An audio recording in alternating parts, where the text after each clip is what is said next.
அழகில் மலரோட தம்பி கார்த்திக்கு பொண்ணு பார்க்குற ஃபங்க்ஷன் நல்லபடியாக நடந்து முடியுது அப்படின்னு சொல்லி தெரிஞ்சுக்கிட்ட ஸ்ருதினால் அவங்க அந்த விஷயத்தை ஏற்றுக்கவே முடியல. அவங்க ஒரே பயங்கரமாக அழுன்னு அழுகிறாங்க.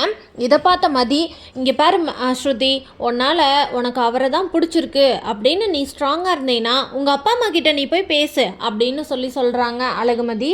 இதை கேட்ட ஸ்ருதி, எனக்கு பயமாக இருக்குது அண்ணி, நான் எப்படி போய் அவங்கக்கிட்ட பேச முடியும்? சும்மாவே அவங்களுக்கு அண்ணியும் அண்ணியோட குடும்பத்தில் இருக்கவங்களையும் பார்த்தா பெரிய பிரச்சனை பண்ணுவாங்க. அதுவும் இல்லாமல் அண்ணனும் அண்ணியும் லவ் மேரேஜ் பண்ணிக்கிட்டனால தான் தங்கராஜ் அண்ணனோட தங்கச்சி இறந்துட்டாங்கன்னு சொல்லி அவங்க பெரிய பிரச்சனை பண்ணிகிட்ருக்காங்க. இந்த நேரத்தில் நான் போய் எப்படி என்னோடய லவ்வை சொல்ல முடியும் அப்படின்னு சொல்கிறாங்க. ஸ்ருதி சொன்னதை கேட்டோன்னே அழகுமதி, இங்கே பாரு, உனக்கு என்ன வேணுமோ நமக்கு வேணுங்கிறத நம்ம ஸ்ட்ராங்காக இருந்தால் தான் அது நம்மக்கிட்ட வரும். அதை விட்டுட்டு நீயே ஸ்ட்ராங்காக இல்லாதப்ப சும்மா ஒரு விஷயம் நடக்கணும்னு நினச்சின்னா எப்படி நடக்கும் அப்படின்னு சொல்கிறாங்க அழகுமதி. நீ உன்னோட லவ்வை ஃபஸ்ட்டு கார்த்திக் கிட்ட சொல்லு. கார்த்திக் அக்செப்ட் பண்ணிக்கிட்டான், உங்கள் 2 பேர்த்துக்குமே மியூச்சுவலாக ஓகே அப்படின்னா நெக்ஸ்ட்டு ஸ்டெப் நம்ம என்னன்னு பார்க்கலாம். வீட்டில் சொல்லாமல் பயப்படுறத விட சொல்லி என்ன நடக்குதுன்னு பார்க்குறதுல தானே இருக்குது. நம்மளுக்கு ஒன்று வேணும்னா நம்ம தான் ஸ்ட்ராங்காக இருக்கணும் ஸ்ருதி அப்படின்னு சொல்கிறாங்க அழகுமதி.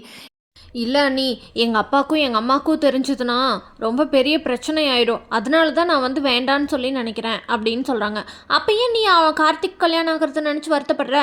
நீ உன் வேலையை பாரு, கார்த்திக் அவங்களோட வேலையை பார்க்கட்டும், அவ்வளோதான் அப்படின்னு சொல்கிறாங்க.